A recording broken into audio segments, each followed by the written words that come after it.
तो आज हम महाराणा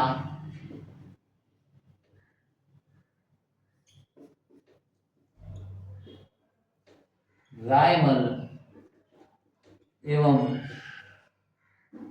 उदा के बारे में पढ़ेंगे।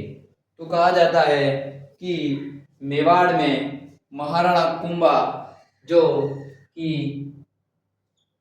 बाद में बीमार पड़ जाते हैं और कहा जाता है कि ये जैसा कि ये विष्णु और शिव के परम भक्त थे, तो कहा जाता है कि कुंभलगढ़ दुर्ग के ऊपर एक मामादेव कुंड है। वहाँ शिव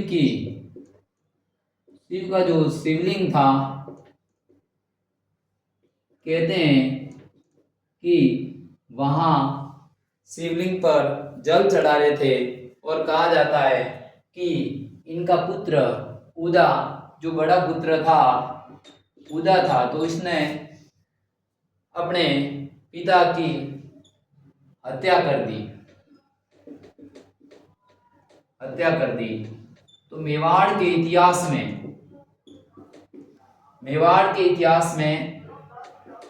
उदा को पितृहंता कहा जाता है।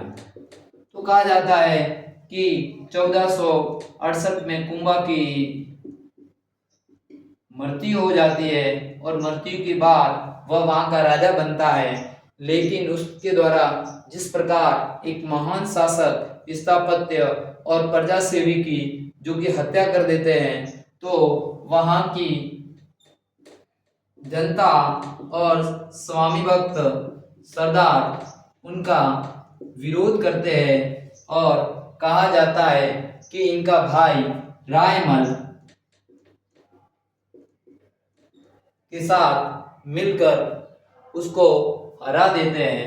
तो कहा जाता है हरा देते हैं और कहा जाता है कि रायमल और उदा के बीच में, उदा प्लस रायमल के बीच में जो संघर्ष की कड़ी है, जो कहा जाता है कि ये 1473 से 1473 ईस्वी से 1509 ईस्वी तक मेवाड़ का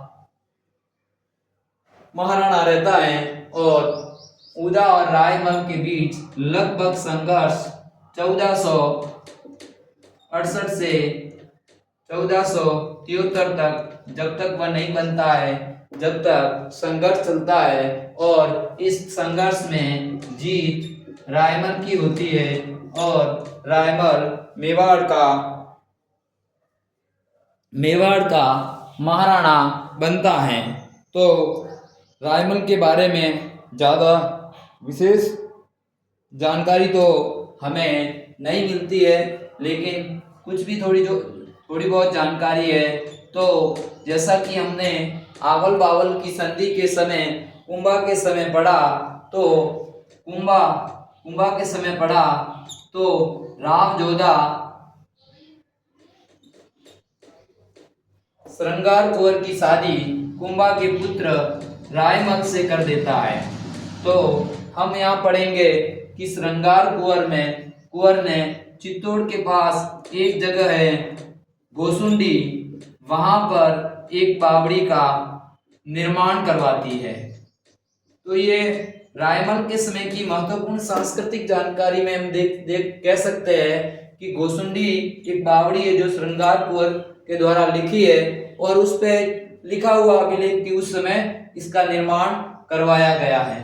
और जैसा कि एक संगीत प्रेमी जो कुंभा की पुत्री थी और रायमल की बहन, जिनको जावर की जागीर दी थी, तो जावर में रमाबाई ने रमा स्वामी विष्णु मंदिर का निर्माण करवाया था। कई बार एग्जाम में आ जाता है कि जावर में रमा स्वामी विष्णु मंदिर का निर्माण किसके द्वारा करवाया है। तो आपको याद रखना है कि कुंभा की पुत्री और रायमल की बहन ने जावर में रमा स्वामी विष्णु मंदिर का निर्माण इनके द्वारा करवाया गया है। इसके अलावा हम इनके बारे में पढ़ेंगे कि नागदा जो कि वर्तमान कैलाशपुरी स्थान है, कैलाशपुरी एकलिंग नाग, जिनके मेवाड़ के शासक अपने आप को उनके दीवान मानते हैं, तो उनका जो वर्तमान स्वरूप यानी मंदिर का, परकोटा का, सभी का जो वर्तमान स्वरूप दिया वह रायमल के द्वारा दिया गया। किसके द्वारा दिया गया? रायमल के द्वारा ये उनको वर्तमान स्वरूप इसका दिया गया। फिर हम इनके बारे में एक और पढ़ते हैं कि चित्तौड़ में एक अद्भुत जी शिव मंदिर, या इसको ये कह सकते हैं कि अद्भुत का मंदिर, अद्भुत शिव मंदिर का निर्माण रायमल के द्वारा करवाया गया था। अद्भुत जी या शिव मंदिर, जैसा कि हम त्रिभुवन नारायण मंदिर है जो कि भोज परमार द्वारा बनाया है, मोकल में इसका एक और मंदिर है, इसको भी अद्भुत जी का मंदिर कहते हैं, जो समधीश्वर नाम इसका दिया है। एक नागदा में मंदिर है, उसको भी अद्भुत जी का मंदिर कहते हैं। तो जानकारी के लिए तीनों मंदिर है, लेकिन अपन यहाँ पढ़ रहे हैं कि रायमल द्वारा चित्तौड़ में अद्भुत शिव मंदिर का निर्माण उनके द्वारा करवाया गया। और इसके अलावा हम कुंभा के ये रायमल के बारे में पढ़ते हैं कि ये जैसे शिव का परम भक्त था और ये इसके मंदिर का निर्माण करवाया था। और इसके शासन काल के बारे में देखेंगे तो 1473 से 1509 ईस्वी तक मेवाड़ का राजा रहता है, जो कि कुंभा के द्वारा जो विरासत में मिली उनकी ये रक्षा करता है और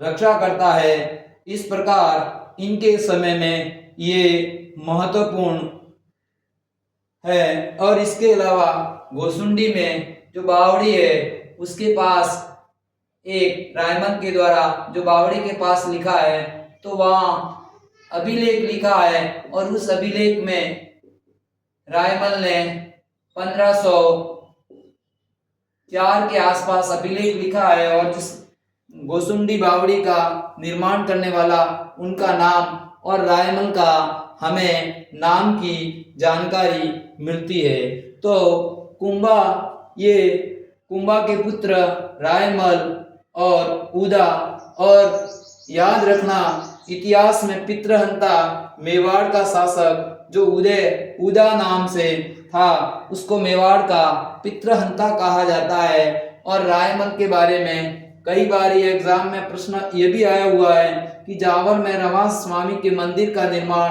किसके समय हुआ, तो रायमल के समय हुआ।